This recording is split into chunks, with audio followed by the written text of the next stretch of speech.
Mm. How good is that? Mm.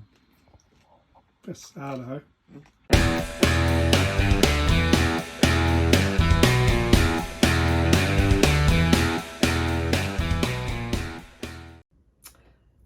Do you love a good sourdough?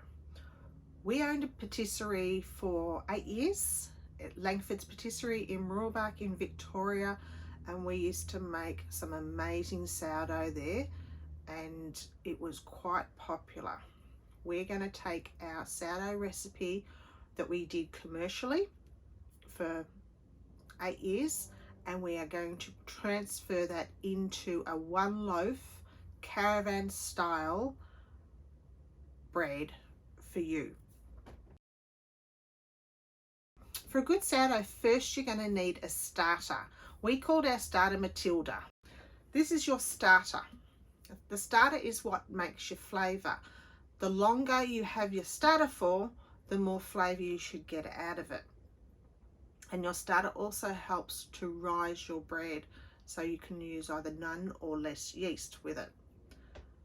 When you're first making a starter, you're going to use equal parts of water and flour. So say 100 grams of water and 100 grams of flour. Now we use baker's flour or plain flour. We always used Wallaby flour, which is a Lalki flour, because it's got a stronger protein base, better quality, but you can just use normal plain flour. Now we're talking about just a white sourdough at this stage. So you can take that and you mix it together, your equal parts of water and your equal parts of flour, you mix it together. You pop it in a container or a jar, or you mix it together, and then you leave it sit for a couple of hours before you put it in the fridge overnight. And then the next day you're going to take 100 grams of what you've already mixed up together and put it with 100 grams of flour and 100 grams of water again. And then you're going to mix that up. You're going to pop it back into a clean container. Don't wash your container out with soap, just rinse it out. A clean container, and then you are going to leave that sit for a couple of hours and again put it in the fridge. You're going to repeat that process for 5 days, at least 5 days. Take 100 grams of it out, put 100 grams of water, 100 grams of flour, mix it together, put it back in a container, let it sit for a couple of hours, and then pop it in the fridge overnight. Now, with your excess stuff, you can throw it away. And you might seem like it's a waste, but when you calculate it, it's like 20 cents you're throwing it away each time. The whole idea is what you're doing is you're using part of your starter and you're feeding it, and then you're wanting it to get the flavour and the gas and the bubbles and everything in there. Okay, our starter is 9 years old. So this one's 9 years old. We've just used this, so at the moment it looks a bit deflated, like just dough. But after sitting for a while, and you can smell it, you can smell the sourdough in it. After sitting for a while and then overnight, it will start to bubble. You'll see it start to bubble. Because we only make sourdough once a week, we will use what we need. We will feed it, and then we'll let it sit out for a couple of hours so it can eat some of it, like it can do its job, and then we will stick it back in the fridge for a week. After a week, you'll see all this will go all bubbly here, right? So it gets gassy, and then we will use her again. We'll pull her out of the fridge, we'll let her sit for a couple of hours, and then we'll use her straight from here. We always have more of her than what we need. A trick to a good starter is never use more than 2/3 of your product. So you've always got at least 1/3 there to feed. Otherwise you're losing some of the quality of it. What we did in the shop, which made us different, is we would use about half of her and feed the other half. So we had more starter that we were feeding if that was say 2 kilos of starter, we would put a kilo of water and a kilo of flour in with her to feed her. And we were using it daily, so we would leave her out for a couple of hours, put her in the fridge overnight, pull her out the next day, let it sit for a while, and then use her. So it's a little bit different. We were feeding her more often, and we got that strong flavour. A lot of places use a liquid to get their sourdough, so it's not sourdough, it's sourdough flavoured and that. So if you want a good sourdough, if you want to buy a good sourdough, make sure the place you're buying it for has either a starter or a mother, they call it, and then you'll know that you're getting the right stuff. So that's how you keep it. It is alive. If you left this on the bench for days, it would die. It would go a greyish colour and it would smell like, it's like socks, dirty socks, basically. So when you smell her, she's got it's almost like a sweet vinegary sort of smell in it. And that will develop over time too. So that's your starter. That's the first thing you need to make sourdough starter. Don't worry if you see someone who's got a starter that's more liquidy, more like a pancake mix or a cake mix, because everybody's starters are different. Ours is more drier. We find the consistency of ours tends to last better. She is as I said, she is 9 years old, and we found that to keep it for at least a week or more, a bit more than a week, that we keep it at this consistency. So it's more like a dough consistency than a liquid consistency. Less chance for us for it to go moldy.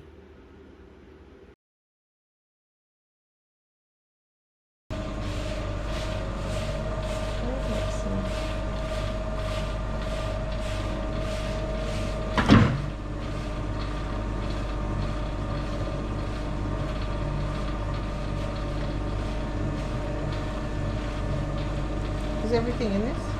Yeah.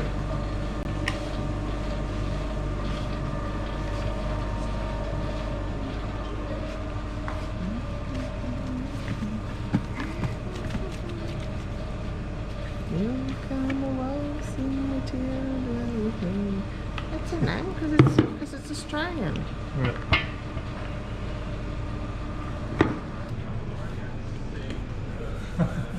It's done. Taking videos of yeah. Has it got sound as well? Yeah, but you can take the sound off it. Oh, good.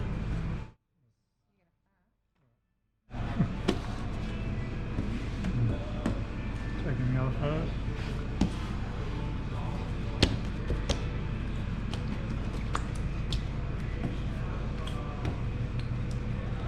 This could be evidence against me. Yeah.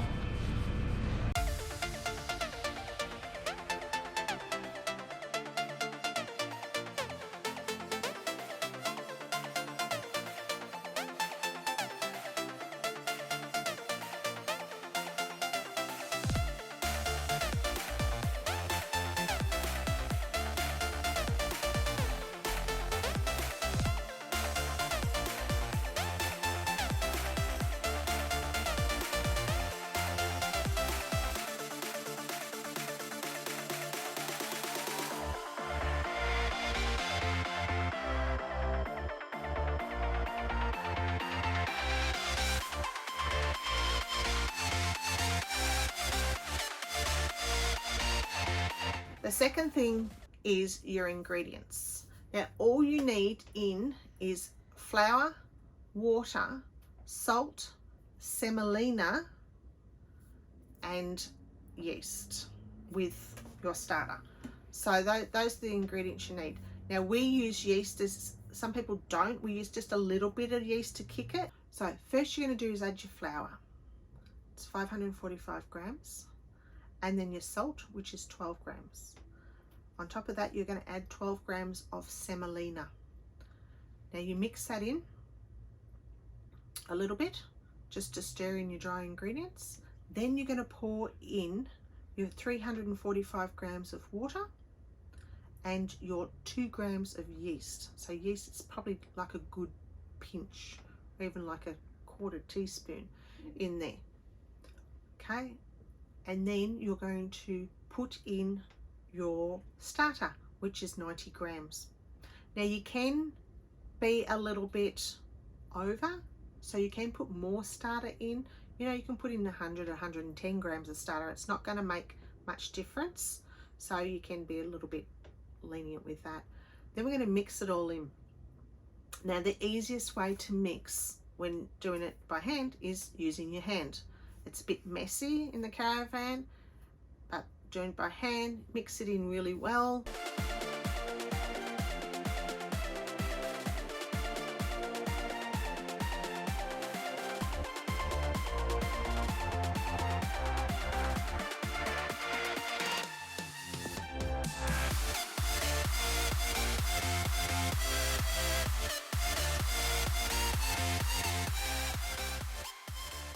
And then put it out onto a flour board.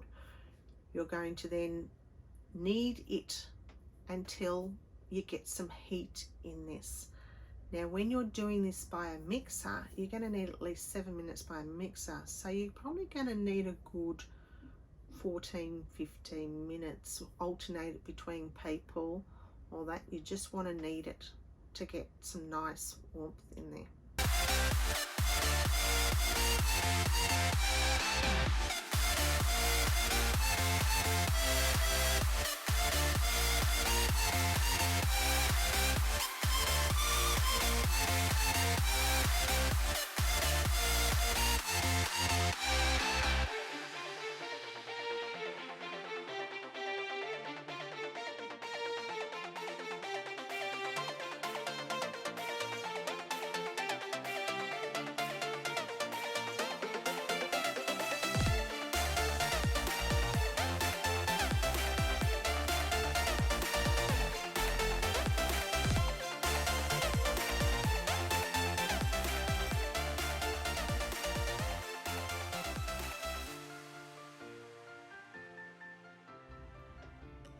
Then we're going to pop that into a bowl, and we're going to cover the bowl. There's 2 ways of covering the bowl. One, you can use a mat like we have, or you can put it inside a plastic bag, Coles plastic bag or something like that, just so it doesn't dry out the dough. And you're going to let that sit for at least 2 hours. You can see that the dough actually rises. After it's been in the plastic bag for your 2 hours, you're going to take it out of your plastic bag. Now this is where you're going to want to divide your loaf if you're going to want it in, say, rolls or smaller sizes or that, but you're going to give it another knead just quickly, and then you're going to let it sit back in your bowl for another 20 minutes. Then after that period of time, you take it back out of your bowl, and then you're going to shape it to what size you want. In ours, we shape it to a long loaf, trying to get our ends the same shape, so when we cut our bread, it's pretty much consistent. There's 2 ways we did it. One, we put it on baking paper because our tin was old, but our tin was a little bit old, so we double lined it with baking paper and then put the bread on that. And the other way was when we did it in the air fryer. The air fryer came with a chip basket, and we had a bit of baking proof sheet that we used to use commercially. I'm pretty sure you can buy them now, that they the non-stick sheets that you can put in ovens and that. We cut one to size, we put it inside our tin because our tin had holes in the bottom, and then we put our dough in there. Now whichever way you do it, you're going to then pop it back inside a plastic bag, and then you're going to put it in the fridge. You're going to have at least 1 night overnight in the fridge. You can have it 2 nights, that's fine. So you can think ahead to do this. After you've left it in there, you're going to take it out of the fridge. After it's been left 1 or 2 nights in the fridge, you're going to take it out of the fridge, and you're going to let it sit on the bench with a cloth covering it. Now this helps dry it out a little bit, because you will see that it's sweat quite a bit in the fridge. So it will dry it out a little bit, but also you want it to get to room temperature. Remember, your tin is cold, so it's a good idea if it's a nice sunny day to have it out, just sitting out on the bench and that. And you want to leave it out on the bench for at least an hour or two. Now we have pulled it out in the morning and we have gone out for up to 4 hours and then come back. But as you see, you want that nice springy look to your dough. Then we're going to take that and we're going to stick it in the oven. Now in the oven, the Caravan oven, we put on 220 degrees Celsius, and then we stick it in there for 30 minutes.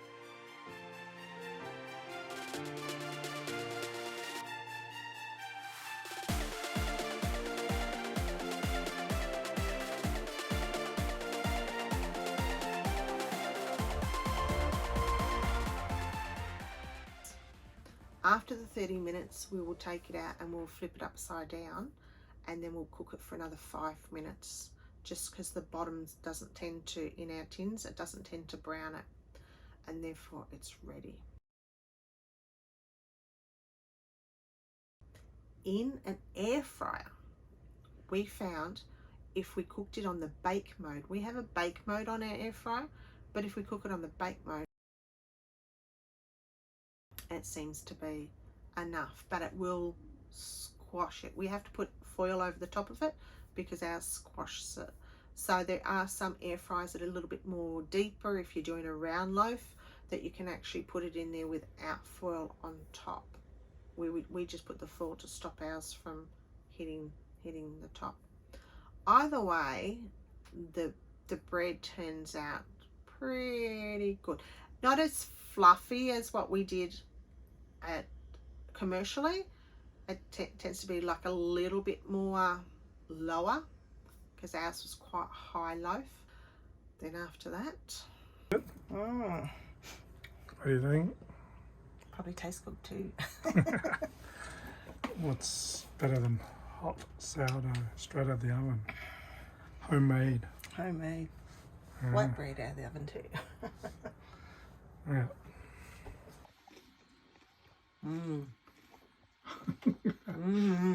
How good is that? Oh. Best sourdough. So good. How is it, babe? The best you've ever had? Having a piece for your dad.